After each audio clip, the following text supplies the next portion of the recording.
لغمان کې د بیرګل میله،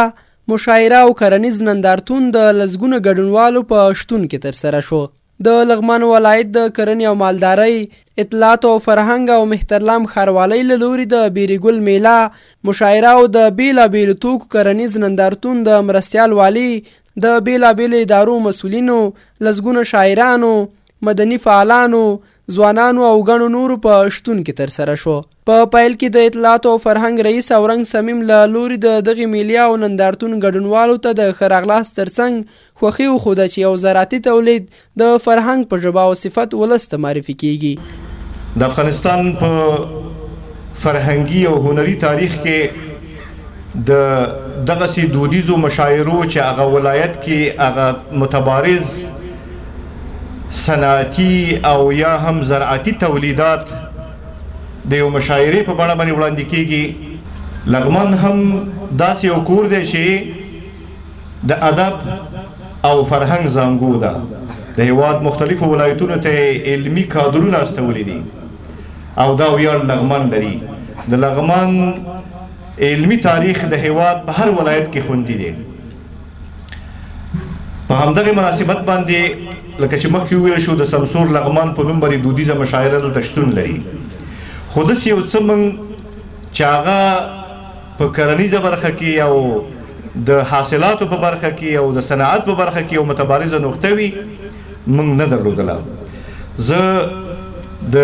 لغمان ولایت مقام د ټولې ادارې او په خاص توګه د زراعت او کرنې او مالدارۍ د ریاست نه د زړه له تله مننه کوم چې نوښت یې وکړو، ابتکار یې وکړو او دلته بیرې وکرلې او هغه یاغي بیرې یا هغه یاغي کرکړې چې زموږ په دې دښتو کې وي هغه کې پیوندونه ولګول او نن په حاصلاتو راغلي دي او دې دپاره یې قریې جوړې کړې. لغمان به هم سمسور شي او زه فکر کوم چې 11 ولایتونو ته هم همدغه بزغلي او همدغه تولیدات استول شوي دي او هیلهمند دي چې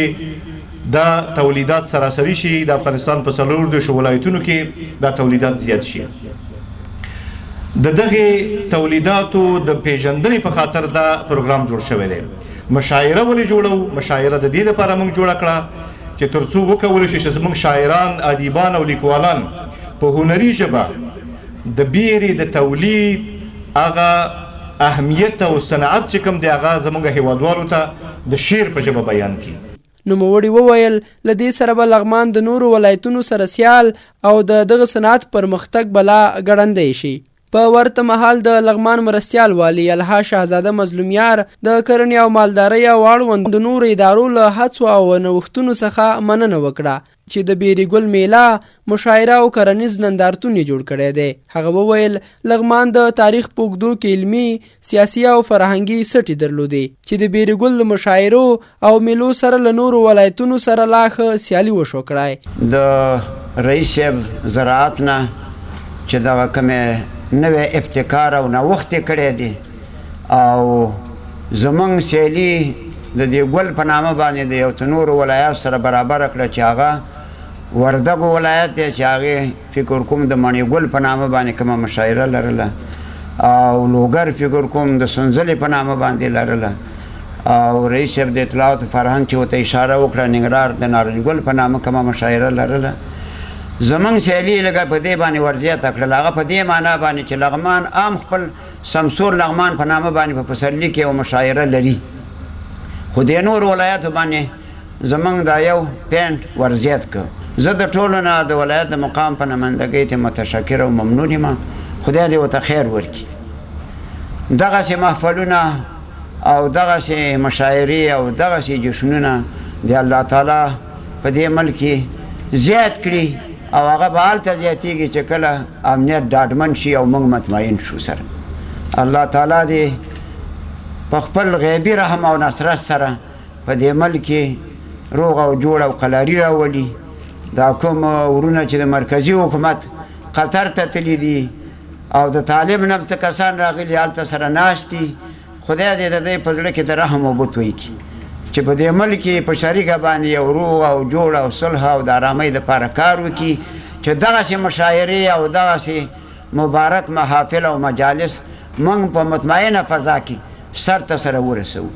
مرستیال والی په لغمان کې د کرنیز سکتور د لا پیاوړتیا په موخه هم هراړخیزې خبرې وکړې او مسؤلینو ته سپارښتنه وکړه چې د بیرې بوټي د لا ترویج او نورو سیمو ته د رسیدو په مخه خپلې هڅې ګړندۍ کړي. هغه زیاته کړه که هیواد ته سوله راشي نو موږ به د دې فرصت ولرو چې داسې پروګرامونه د دې ولایت په لرو پرتو ولسوالیو کې هم ترسره کړو چې له برکته به یې د لغمان ښکلو درو له آب او هوا او زړه راښکونکو طبیعت او مناظرو څخه خوند واخلو. د لغمان د کرنې او مالدارۍ رئیس محمد جمیل خوشحال د بیرې بوټي په ارزښت او د ترویج په لارو چارو خبرې وکړې. نوموړي وویل د بیرې بوټي له جنوبي افریقا څخه سرچینه اخیستې او له هغې وروسته نورو اروپایي او آسیایي هیوادونو کې مروج شو. نوموړي وویل لغمان کې تر اوسه 3 لکه د بیرې بوټي کرلي چې اوس ډیرو یې میوه ورکړې ده. ډیر د خوشحالۍ ځای دی چې د څو کاله مسلسل د پلان او یا د غنیت چې موږ د دې پر رابطه باندې لرلو چې موږ د بیرو د ځنګلونو خاوندان شو او ترڅو په آسیا په سطح باندې هغه هیوادونه چې یو افغانستان هم په هغې کې شامل دي چې هغه نور هیوادونه د بیرې د ګل نه په مکمله ډول باندې استفاده کوي نو افغانستان هم د هغو سره سیال کې په څنګ د دې کې چې موږ دغه مشاعره او دغه د بیرې ګل تر عنوان لاندې دغه میله موږ ونیوله دا موږ یو د لغمان ولایت نه یو د پیاوړتیا او یا د لغمان دپاره د زراعت په سکتور کې د یو نوي بوټي معرفي کولو هغه وړتیا ورکړله چې تر څو پورې موږ د دغې بوټي په اساس باندې چې په نورو ولایتو کې په مختلفو ولایتونو کې په زراعتي تولیداتو باندې د سیمېلي جوړیږي چې هغې نه ننګرهار نارنج ګل دی کونړ د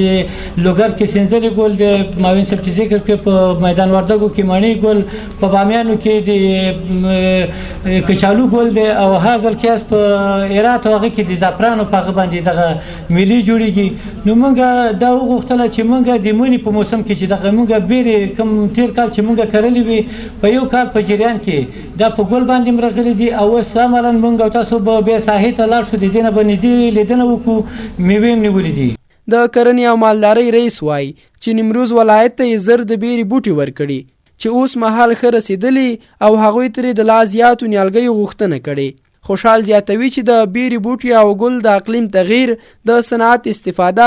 د شاتو مچینو د خوراکي زیاتوالی او نور سترې مهمې ګټې لري. د لغمان د کرنې او مالدارۍ رئیس دغه راز د کرنیز نندارتون له جوړونکو